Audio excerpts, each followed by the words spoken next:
ce que tu demandes. Au travers de la puissance qui agit en toi, car Dieu est capable de faire tout ce qu'il dit, il le fera, il accomplira toutes ses promesses. De vivre les instants que lui il a vécu dans le monde. Enfin, ce qu'il faisait Jésus, c'est très différent de ce que nous voyons aujourd'hui. Jésus apportait la parole de Dieu parce que c'est par la parole que les gens étaient sauvés. Et quand il marchait, toutes les circonstances, toutes les questions posées par les gens qui l'entouraient, il en saisissait l'occasion pour pouvoir nous expliquer le mystère du royaume. Alléluia. C'est ce qu'il s'est forcé de faire le long de sa vie. J'ai compris par là que sans la parole, nous ne pouvons rien. Car la parole, d'abord c'est Dieu, et ensuite la parole, elle est une vie aussi. La vie qui est transmise au travers de la parole dont nous, justement, nous avons besoin. C'est pourquoi je m'attache souvent à cela. Je me rappelle que les jours passés, nous avons parlé expliqué plus ou moins ce qu'était la nouvelle naissance, la nécessité de la nouvelle naissance, de pouvoir naître de nouveau, de posséder la nature de Dieu qui est la nature spirituelle. Parce que sans la nature spirituelle, il nous serait impossible d'obéir et de faire ce que Dieu nous demande. Tout simplement qu'étant dans la chair, les désirs de la chair sont contraires à ceux de l'esprit. Et que vivant dans la chair, nous pouvons saluer de loin tout ce qui est spirituel, mais jamais nous n'entrerons dans l'application de ce que nous demande spirituellement, parce que la chair nous éloigne de ça. D'où donc la nécessité, une nécessité absolue que Dieu nous demande, quittez cette nature de chair, approchez-vous de moi spirituellement, afin que le Saint-Esprit puisse entrer en contact avec l'Esprit de l'homme qui nous habite, et que par cet esprit nous soyons enseignés, éduqués, et nous montrer la nouvelle marche qui est la vie nouvelle, qui plaît à Dieu, et cette nouvelle vie qui peut nous conduire tout droit dans le royaume du ciel, ou le Jérusalem céleste comme la Bible nous dit. Nous avons expliqué ça, peut-être il y a encore des choses à expliquer, Dieu le sait.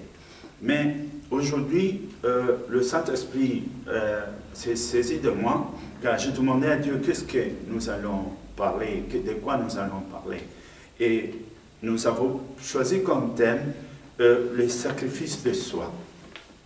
C'est quelque chose qui s'est joint aussi à d'autres enseignements, le sacrifice de soi. Pourquoi? Parce que c'est quelque chose qui est justement sur le chemin de la spiritualité. Quitter la chair pour aller vers la spiritualité en chemin. Dans la repentance, il y a aussi un sacrifice, le sacrifice de soi. On n'a pas repris tous les versets bibliques, mais du moins, nous avons sélectionné quelques versets bibliques et il y a des exemples qui vont suivre là-dessus. C'est pourquoi, tout de suite, quand nous regardons dans le livre de Matthieu, chapitre 16 et verset 24, et alors Jésus dit à ses disciples, quand ici Jésus parle de ses disciples, nous devons comprendre que les disciples n'étaient pas des chrétiens comme d'autres croyants. Mais c'était des gens qui ont vraiment quitté leur maison, leur famille, leurs enfants, pas d'une façon définitive, mais pendant la période nécessaire à l'éducation, à l'enseignement. Au fait, ils ne savaient même pas combien de temps ça allait durer, mais à la fin de compte, nous avons compris que c'était pour 3 ans. Pendant 3 ans, ils ont quitté tout pour voir, écouter et aussi pour faire, agir. Et à partir de ces moments-là, ses disciples ne quittaient plus Jésus, ils étaient tout le temps avec Jésus-Christ. Et c'est pourquoi Jésus va leur expliquer un jour à eux, mais pas à tout le reste qui ne venait que pour les miracles. Nous savons qu'à un certain moment, il y avait des gens qui venaient, il y avait 7000, la Bible parle de 7000 hommes sans compter femmes et enfants. Il parle aussi de 5000 hommes sans parler des femmes et enfants. Et d'autre part, il parlera des 72 disciples dont ils envoyaient 2 à 2 partout où ils devaient aller. Et pour parler de tous, en fin de compte, après sa résurrection et tout ça, on ne comptait plus que 11. Donc ces disciples-là recevaient des interprétations de la révélation de la parole qui, quand Jésus parlait et prêchait en public, il parlait dans la généralité sans entrer dans les détails. Mais avec les disciples, il était indispensable au moins qu'il les explique en détail qu'est-ce qui allait se passer. Et cette parole a été dressée donc à ces disciples qui restaient avec Jésus jour et nuit, dormaient peut-être dehors, mangeaient du pain quelque part, marchaient un peu partout. Et il les a dit, si quelqu'un veut venir après moi, si quelqu'un veut donc me suivre, qu'il renonce à lui-même, qu'il se charge de sa croix, qu'il me suive, verset 25, car celui qui voudra sauver sa vie la perdra, mais celui qui la perdra à cause de moi la retrouvera. Dans ce contexte, dans ces versets bibliques, nous y trouvons beaucoup de choses. Je dis toujours, quand quelqu'un s'exprime ou quelqu'un parle, il ne parle pas seulement. Peut-être qu'il a une idée pour te faire écouter ce qu'il est en train de prononcer. Mais ce qu'on oublie souvent, les phrases que nous prononçons laissent maintenant concevoir, laissent entendre des choses qui sont cachées. Ce qui t'a poussé à parler. Parce qu'avant que tu parles, il y a des éléments dans ton cœur qui te poussent à parler, tu constitues une phrase, des mots et tout ça. Mais derrière tous ces mots, il y a une pensée qui a bousculé tout cela. Et si nous cherchons à entrer dans la pensée de Christ, parce que cela nous a été permis, par exemple, il a dit dans le livre des 1 Corinthiens, nous avons la pensée de Christ, donc nous sommes capables de sonder la pensée de Dieu. Hein? Alléluia. Mais quand nous entrons là-dedans, nous remarquons tout de suite, il dit, si quelqu'un veut venir après moi, si quelqu'un veut le suivre. Ces jours-là, avec les disciples, c'est un peu différent avec aujourd'hui. Dans la différence, c'est par rapport à Jésus. Pourquoi? Suivre Jésus à l'époque signifiait quitter sa maison et être avec Jésus physiquement. Manger avec lui, marcher avec lui et aller partout avec lui. Si cette parole n'avait pas d'interprétation spirituelle, elle n'aurait aucun sens dans le monde d'aujourd'hui. Parce que Jésus aujourd'hui, dans son époque, mort et ressuscité, il est désormais assis à la droite de Dieu le Père, où il intercède pour nous. Mais nous continuons à prêcher la même parole. Pourquoi? Parce qu'il est revenu vers nous, non pas physiquement, mais par l'Esprit, ce que nous appelons le Saint-Esprit, qui est l'Esprit de Christ, qui est l'Esprit de Dieu, qui va désormais habiter ceux qui lui ont fait la confiance, ce que nous disons, ce qu'il a foi. Donc l'Esprit de Dieu, partout où il habitera, cet esprit-là va venir et va nous accompagner. Et là, nous nous trouvons de nouveau sur le même texte que Jésus a dit. Nous croyons en Jésus-Christ et nous croyons à sa parole. C'est pourquoi nous sommes debout. C'est pourquoi aussi nous avons appris à nous dépouiller par rapport à la vie passée.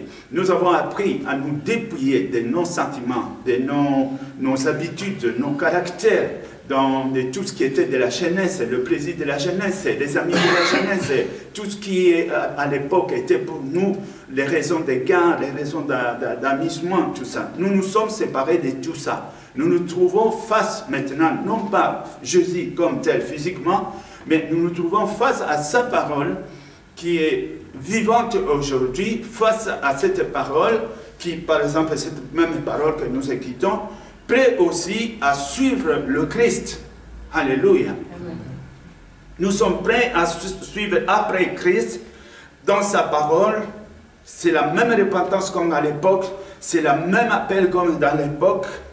Et si celui qui veut suivre le Christ, la première chose que je vous ai dit, le renoncement en lui-même. Le renoncement en lui-même ne veut dire rien d'autre que renoncer à ses propres intérêts. Renoncer à tout ce qui nous ont préoccupés. Très souvent dans notre vie, nous bâtissons notre vie, nous avons tout un calendrier, nous avons tout un schéma, comment je veux faire pour traverser ma rivière, comment je veux faire pour vivre ma vie. Toutes ces choses-là avaient comme but des intérêts personnels, qui n'étaient pourtant pas sûrs, parce que est-ce que ça va se réaliser? Est-ce que ça ne va pas se réaliser? C'est un doute, mais les tâtonnements, on essaye, peut-être. Nous remarquerons que très souvent, on a essayé, qu'on n'a pas pu, nous sommes revenus en arrière pour concevoir une autre idée, et encore une fois tenter et tout ça. Toutes ces choses-là Dieu déclare ça une distraction. C'est une distraction terrible qui, en suivant cela, ça ne s'arrête jamais. Tu peux suivre ça toute ta vie. Jamais tu n'auras ce que tu es en train de suivre, parce que la Bible nous l'a dit ici. Entre-temps, tu perds le temps précieux dont tu aurais pu être initié spirituellement, de vivre maintenant selon Dieu et de voir aussi accès aux dons et aux bénédictions qui t'ont dit pendant que tu es sur la terre. Alléluia. Donc, la Bible dit qu'il renonce à lui-même. C'est maintenant le moment de la conscience. Très souvent, les gens viennent vers Christ, mais ils n'analysent pas cette parole. On ne peut pas venir vers Christ et au même moment avoir des ambitions terrestres, des anciennes pensées. Comme si tu invites Dieu à réaliser tes vieilles promesses qui, au départ, tu n'as même pas consulté Dieu. Tu as fait des choses toi seul. Tu as imaginé toi seul. Tu n'as même pas pensé si ça peut te conduire à la vie ou à la mort ou au désastre ou à quoi que ce soit qui ne plaise à Dieu ni à toi. Tu as fait cela. Mais quand nous venons vers Christ, c'est tout commencer à zéro. C'est pourquoi la Bible nous enseigne quelque part, mère, nous ne mourons pas physiquement, mais nous faisons mourir. Tout ce qui était nous, oui, c'était bien. Je donnerai un exemple. Moïse, à un certain moment, il avait de bonnes idées. Dans la maison du roi, comme étranger, fils du peuple Israël, dont tout son peuple était esclave, il s'est dit, ça ne se passera pas comme ça. Il a eu donc une brillante idée de dire que mon peuple doit être sauvé. Et il a entrepris, il a fait un programme. Je vais commencer à démontrer lentement que je suis pour eux. Et il a pris la défense des esclaves, jusqu'à un jour tuer un Égyptien, un militaire égyptien de la garde, et croyant ainsi démontrer aux autres, ah tiens, mais nous avons Moïse, c'est pas perdu, il est dans la maison du roi, un jour il y aura une révolte.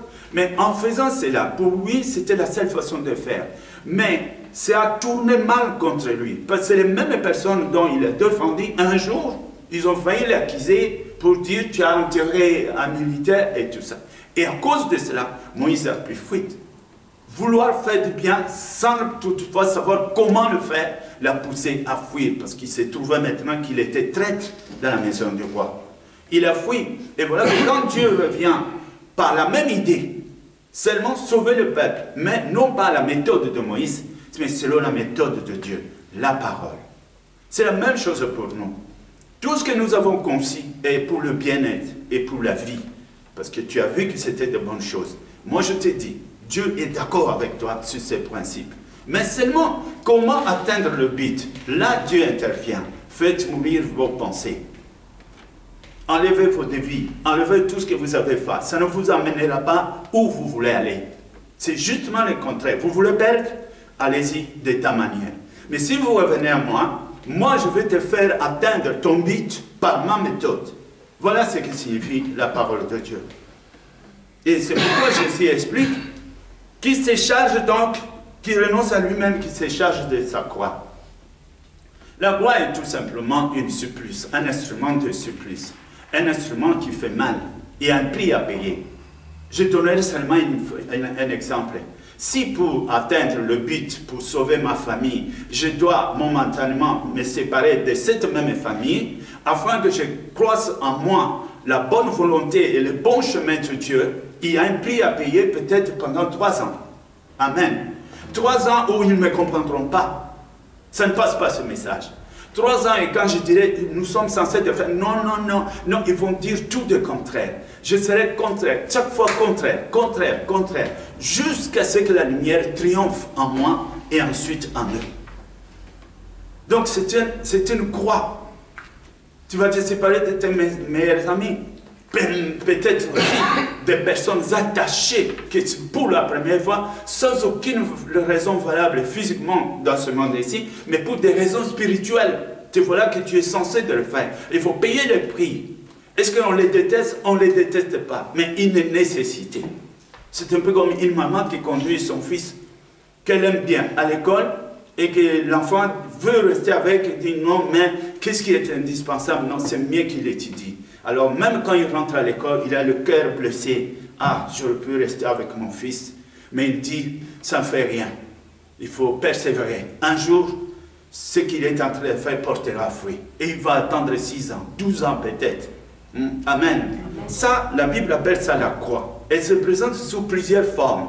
Mais ce sont au fait le prix qui nous touche de loin ou de près et qui va nous blesser, qui va nous conduire à entrer de nous-mêmes, à persévérer, à nous contenir, à prendre patience, à persévérer pour dire que je sais que Dieu fera, je sais que Dieu fera. Il y a un prix à payer. Ça peut toucher notre vie, ça peut toucher notre travail, ça peut toucher tout ce qui nous entoure.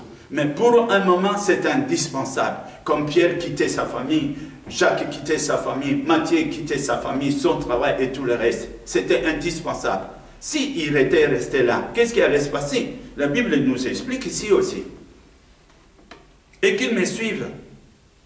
Car celui qui voudra sauver sa vie, selon lui, la perdra. Un verset difficile. Un enseignement difficile.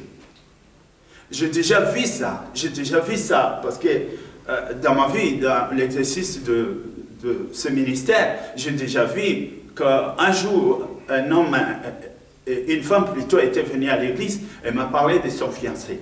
Et j'ai dit, fais venir ton fiancé. Son fiancé est venu, il a laissé Christos. Mais juste quelques temps après, ce fiancé a dit à la femme, quoi, je ne veux pas que tu ailles à l'église, il y a beaucoup d'hommes à cause de la prétendue jalousie. Non, je ne veux pas, je ne veux pas, je ne veux pas.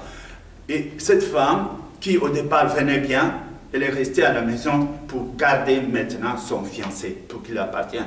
Je vis dans les Écritures, Dieu disait, si tu veux garder ce que toi tu crois être précieux pour toi et laisser Christ, c'est alors que tu perdras ça. Je dis ça à cette femme, ne fais pas ça. Tu risques justement de perdre ton fiancé là.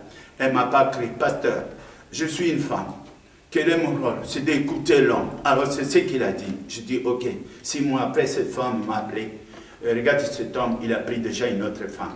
Elle avait maintenant honte de revenir à l'église, parce que ce n'était pas facile. Mais elle s'est trouvée nulle part. Elle a quitté Jésus, maintenant vraiment l'homme l'abandonne. Ces choses sont vraies.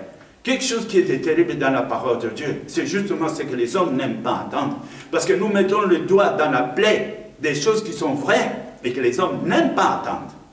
Mais on ne peut pas cacher la vérité. La vérité, elle doit être proclamée. Parce que Dieu, en parlant de ça, ce n'est pas parce qu'il est contre nous. Dieu nous aime et c'est par amour qu'il nous parle. Il veut que tu atteignes ton but, mais il sait, pour le moment, il est indispensable qu'il renonce à perdre tout cela. J'ai besoin de lui. J'ai besoin de le changer. J'ai besoin de le cultiver. J'ai besoin de mettre en lui une autre façon, un autre caractère, un autre esprit. Afin que l'esprit qui va le conduire maintenant, c'est l'esprit qui n'échoue pas, l'esprit victorieux. Alléluia. Donc c'est indispensable. Et il dit, celui qui n'accepte pas ça, ce que tu poursuis là, c'est justement ce que tu vas perdre.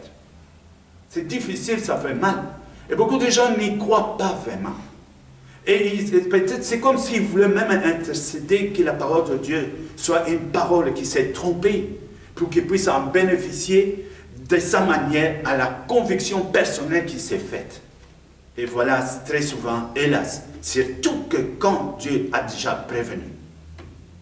Et alors, nous trouvons beaucoup de frères dessus, et tout ça. Et il y a une certaine colère, une certaine haine. Contre quoi? Contre la parole?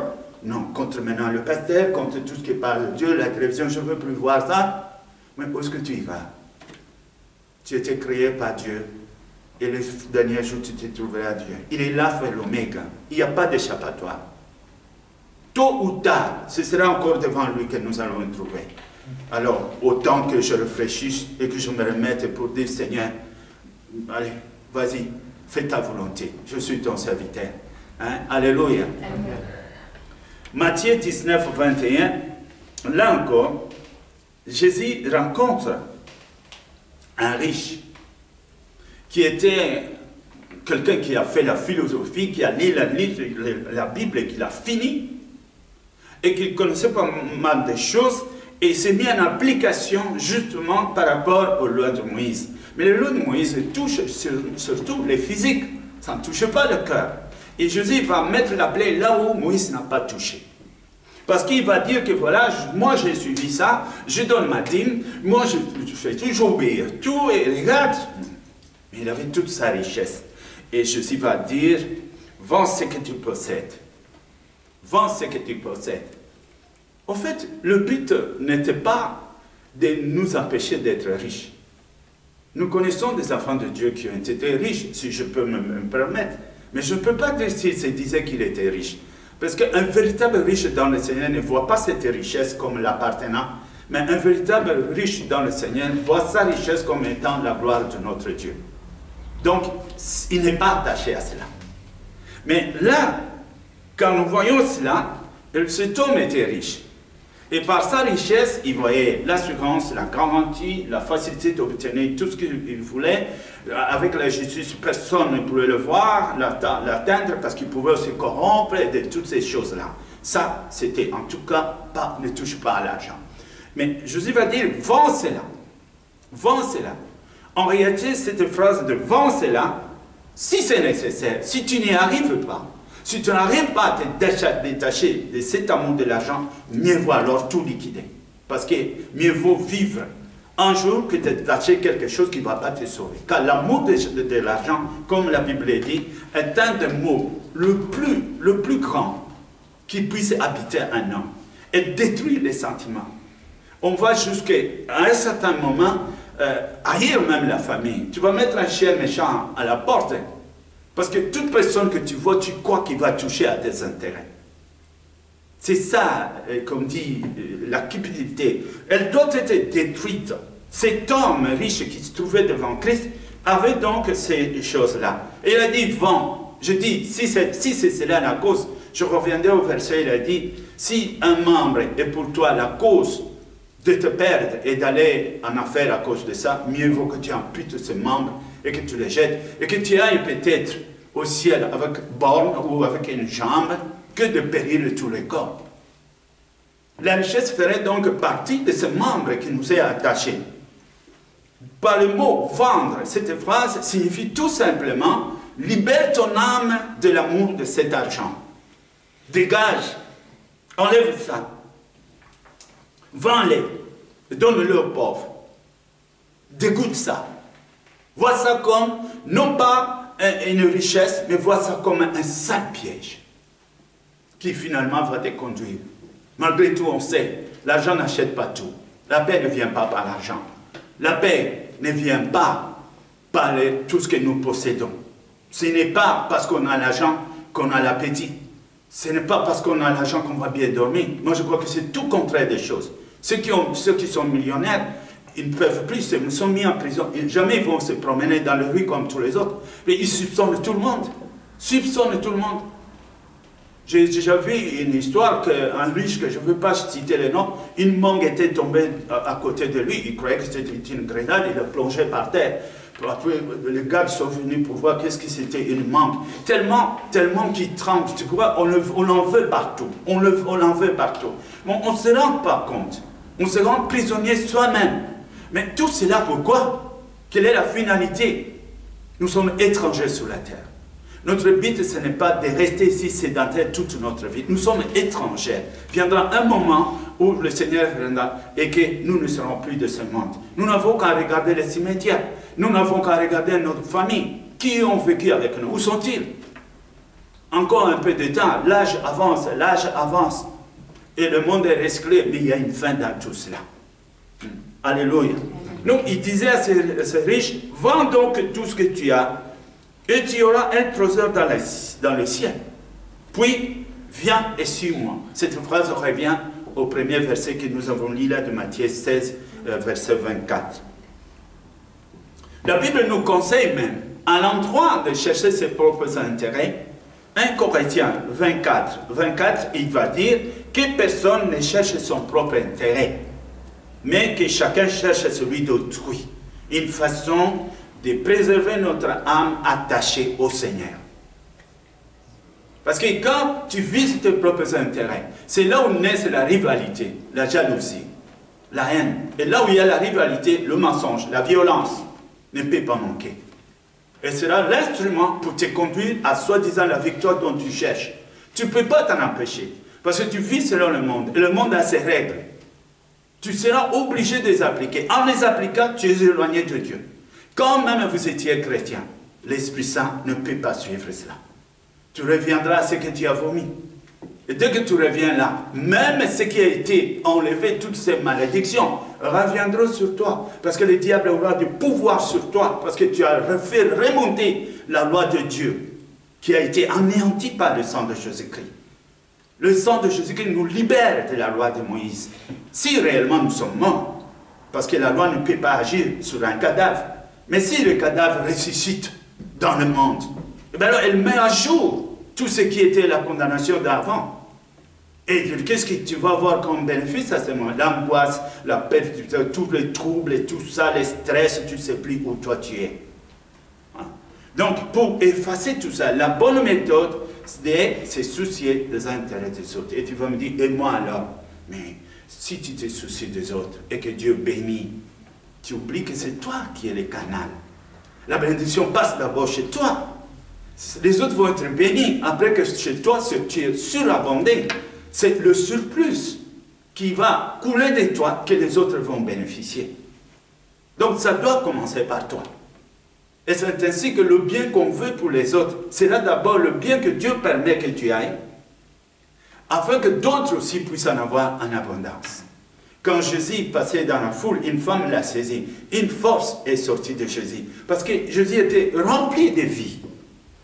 Et c'est par l'abondance de cette vie que cette femme, par la foi, a reçu de la vie de la part de Jésus-Christ. Admettons que Jésus, si elle n'était pas rempli de l'Esprit, cette femme n'aurait pas eu. Et c'est pourquoi la Bible nous recommande d'oublier un peu nos intérêts, de voir les intérêts des autres. En oubliant les intérêts des autres, nous agissons comme Christ le faisait. En ce moment-là, nous sommes bénis. Et nous sommes au centre du partage des bénédictions. Donc ça ne peut pas te manquer. Dans l'intercession, prie surtout pour les autres. On a déjà expérimenté ça plusieurs fois. Pour aller prier pour un malade, j'étais malade, je me suis oublié, j'ai prié pour le malade, après sa guérison, j'ai remarqué que moi-même, je n'étais plus malade. Alléluia. Amen. Comprenons la parole de Dieu, c'est le schéma, c'est la direction, c'est les panneaux qui nous conduisent sur ce que Dieu appelle « Suivez-moi » et vous verrez les promesses que je vous ai faites. Romains chapitre 14, 21-21, la Bible va même plus loin dans les sacrifices de soi. Parce qu'il va dire, il est bien de ne pas manger de viande, ni de boire de vin, et de s'abstenir de ce qui peut être à ton frère une occasion de chute, ou de scandale, ou de faiblesse. Pourquoi il dit ça? Il peut arriver que nous, qui sommes déjà adultes dans le Seigneur, que nous nous trouvions par exemple à des gens qui sont faibles d'esprit. Pour eux, ils sont encore dans la loi, il ne faut pas boire du vin, il ne faut pas manger ceci et tout ça. Nous savons que dans le Christ, nous avons été libérés et que tout est sanctifié par la parole. Mais lui, il ne comprend pas ça. Alors, pour ne pas blesser sa foi, parce qu'il ne comprend pas encore toutes ces choses, s'il trouve qu'il ne faut pas, par exemple, manger la viande le 5e jour, s'il trouve que le sabbat c'est pour le jour du Seigneur et que lui il a dit qu'il ne peut pas bouger, s'il trouve que la loi dit que le dimanche il ne faut pas manger comme c'était avec les choses, alors abstiens-toi, pas parce que c'est interdit pour toi, mais à cause de lui, faites ça afin que sa faiblesse, sa petite foi ne soit pas trouvée à l'égard de ta conduite. Viendra un jour, il comprendra ce que tu comprends, et il entrera aussi dans la liberté, il pourra gérer cette liberté avec toute simplicité. Mais si nous sommes entre nous et que nous comprenons les choses comme telles, le vin à soi n'est pas un péché, mais l'abus du vin, c'est ce qui est mauvais. Apôtre Paul a recommandé à Timothée, tu as l'estomac qui te dérange tout le temps, il faut prendre soin de ton estomac de temps en temps de vin. Et quand tu trouves maintenant un chrétien qui est tout à fait orthodoxe, qui est tout à fait dans la lettre et là, et tout ça, oh, ben, tu prends du vin, il va en faire tout un problème. Mais si c'est le cas, à cause de lui, ne le fais pas. C'est un petit prix à payer. Comment faire pour sauvegarder les autres? Alléluia. L'apôtre, ici la parole de Dieu, l'apôtre nous invite à comprendre ces choses. Les sacrifices de soi, n'oubliez pas de ce que nous parlons. Il y a justement ce prix que nous devons payer. Et que nous devons tenir contre ça si nous voulons avancer vraiment dans le Seigneur ou dans notre vie spirituelle maintenant en communion avec le Saint-Esprit. Philippiens chapitre 2, versets 4 et 4, que chacun de vous, au lieu de considérer ses propres intérêts, considère aussi ceux des autres. Nous oublions ça souvent. Moi, moi, moi, moi. C'est pas spirituel ça. C'est pas spirituel. J'ai parlé un jour, je causais avec ma femme, je lui ai dit, chaque fois on va au boulevard, il y a toujours des gens qui demandent de la monnaie. Alors, on prend des monnaies qui restent, on met ça à la portée, parce qu'on n'a pas beaucoup de temps, souvent c'est à l'arrêt. Alors comme ça, si on envoie, on pique là vite, on lui donne. Mets quelque chose à côté, pour des gens qui ont besoin. Mets un peu de quelque chose dans ta poche gauche ou droite, pour des gens que tu vas rencontrer qui n'ont peut-être pas mangé depuis le matin. Pense à eux, avant même que tu leur racontes.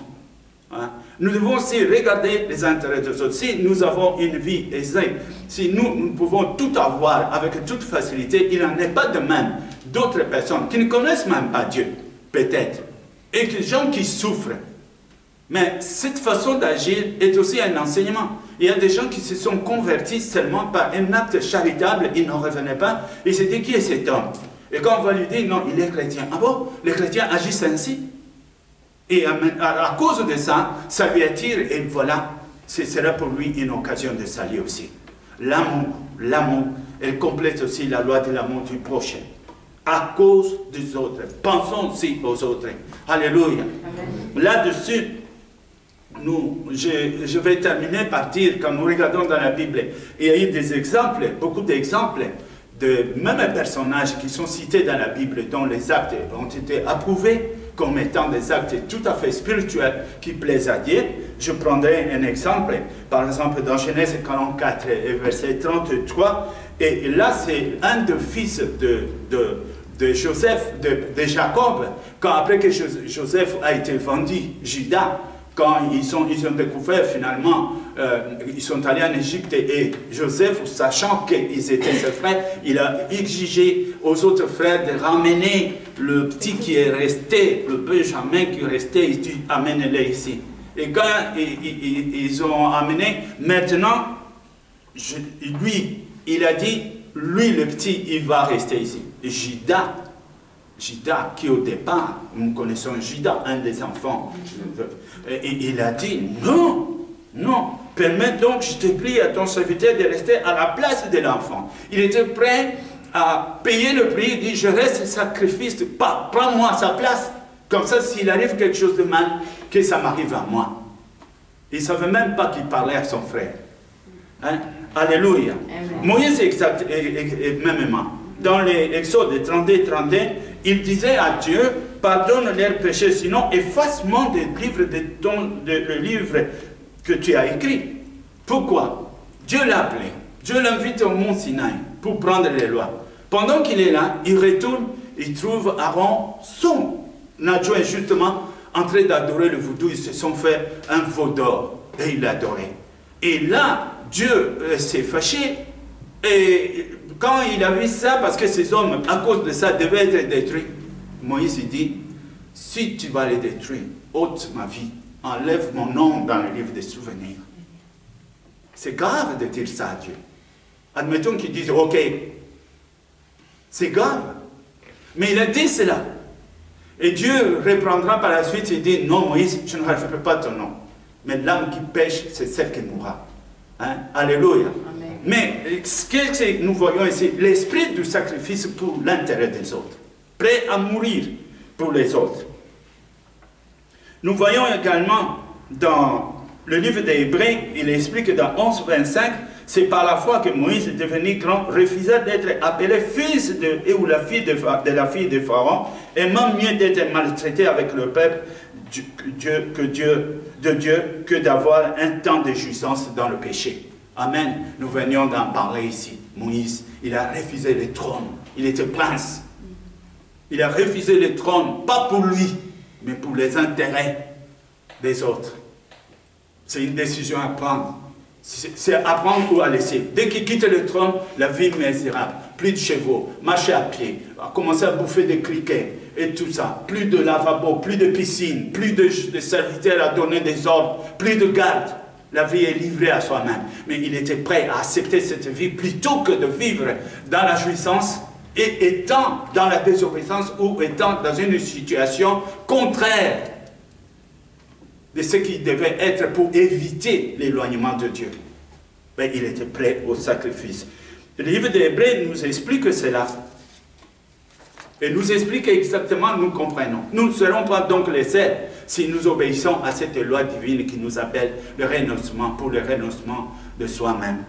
Juge. Il y a aussi quelque part, la Bible dit, ici 36, elle lui dit, mon père, si tu as fait un vœu à l'Éternel, traite-moi selon que ce qui est sorti de ta bouche maintenant que l'Éternel t'a vengé à tes ennemis et fils d'Aaron. Là, c'est une fille qui parle. Elle parle parce que son père a dit à Dieu, si jamais tu me permets de vaincre mes ennemis, la première personne au retour de ma maison qui viendra me joindre, je vais te l'offrir. Et voilà que la victoire a été faite. Et quand le père rentre, c'est sa fille bien-aimée qui vient en premier. Oh, ma fille, c'est toi qui viens. J'ai fait un vœu pour que au moment où je rentrerai, la première personne qui va venir vers moi, je vais l'offrir à l'Éternel. Et la fille, qu'est-ce qu'elle dit? Non, papa, ne fais pas ça. La fille a dit, papa, permets-moi 2 mois, donne-moi 2 mois. Je vais seulement dire à Dieu, je vais aller parler avec mes sœurs de la même virginité. Ensuite, je reviendrai vers toi. Elle est allée 2 mois et quand elle est revenue, cette fille que la Bible appelle finalement Jephthé, cette fille, elle est revenue et elle s'est consacrée toute sa vie vierge, sans mariage, à cause du vœu qui était fait, prêt au sacrifice, pour que son père, que le vœu que le père a fait ne change pas. Amen. Quelque chose de grave. Nous connaissons la vie d'Ézère également. Ézère s'est sacrifié pour le peuple d'Israël. Ézère 4 et 16, et qui commence par 15, qui dit, Ézère envoya dire à Mardoché, va, rassemble tous les Juifs qui se trouvent à Suse et jeûnez pour moi, sans manger ni boire pendant 3 jours, ni la nuit ni les jours. Moi aussi je jeûnerai de même avec mes servantes. Puis j'entrerai chez le roi malgré la loi, et si je dois périr, je périrai. Alléluia. S'oublier. Je reviens, il y a un verset qui dit aussi, dans 1 Jean qui dit 3, 16 aussi, la véritable vie, le véritable amour, c'est être capable de donner sa vie au bénéfice des autres. De la même manière que Christ a donné sa vie aux autres, nous aussi, nous devons nous armer du même amour, afin que nous soyons aussi, nous, capables de donner notre vie pour que des autres trouvent la vie. C'est la vie dont Dieu nous montre. Ça, c'est le chemin. Très peu en trouvent. Tout ce qui cherche leur propre intérêt, tout ce qui vise leur propre intérêt, seront éloignés de cela, comme le premier verset nous a dit. Quand tu quittes la parole de Dieu et que tu cherches tes propres intérêts, c'est alors que ce que tu crains t'atteindra. Si c'était pour fuir la pauvreté t'atteindra. Si c'était pour fuir les célibats, les célibats te siégera sur ta porte. Ça sera justement le contraire. Alléluia. Amen. Parole de la vérité. Parole de l'amour. Parce que Dieu nous aime, il nous prévient et il nous dit, heureux ceux qui écoutent, heureux ceux qui comprennent, heureux ceux qui acceptent. Car avant longtemps, nous verrons aussi la gloire de Dieu. Alléluia. Amen. Car le Dieu reste lui-même. Il est témoin de ces paroles. Comme il a dit, je ne jure pas moi-même, ne jure pas en aucun autre nom, je jure pas moi-même que cette parole s'accomplira. Avant que tu quittes cette terre, la parole de Dieu s'accomplira. Dites Amen. Amen. Que le Seigneur nous bénisse. Amen. Amen. Donc, c'est le message que le Seigneur a voulu que nous puissions comprendre ça. Prenons le temps de méditer encore à la maison, de réfléchir là-dessus, de prier là-dessus, que le Seigneur nous montre déjà beaucoup. Mais ne cherchez pas surtout à les connaître, à découvrir cette parole selon la lettre, mais dans l'application, parce que l'application nous apporte aussi la véritable réponse qui est vivante de ce que le Seigneur nous a demandé à faire. Amen. Amen. Que le Seigneur nous bénisse encore une fois. Amen. Ce message également pour tous ceux qui vont suivre ça par le canal de l'Internet et tout ça, ce message est pour vous. Et si vous mettez cette parole en pratique, vous allez vous rendre très vite compte que c'est ça le chemin que beaucoup n'oublient pas. Tu n'as qu'à regarder ta vie, combien de fois tu as lutté, combien de fois tu as combattu. Que c'est fait qu'en voulant gagner plus, tu es toujours sur le point de départ. Et que l'espérance n'a jamais fonctionné, tout ce que là où tu t'es accroché, rien ne tient. Une vie de recommencement, une vie des échecs, et tout le temps tu reviens. Attention, le temps est court. Mais si nous revenons vers la parole de Dieu, nous pouvons expérimenter la véracité de la parole de Dieu. Nous pouvons comprendre que Dieu n'a pas menti. Et dans sa parole, elle est inondée, comblée de l'amour pour nous. Dieu vous bénisse. Au nom de Jésus. Amen. Amen. Amen. Amen. Nous allons donc nous mettre debout. Merci au Seigneur. Père de gloire, levons nos mains. Père de gloire, au travers de cette parole, nous te remercions.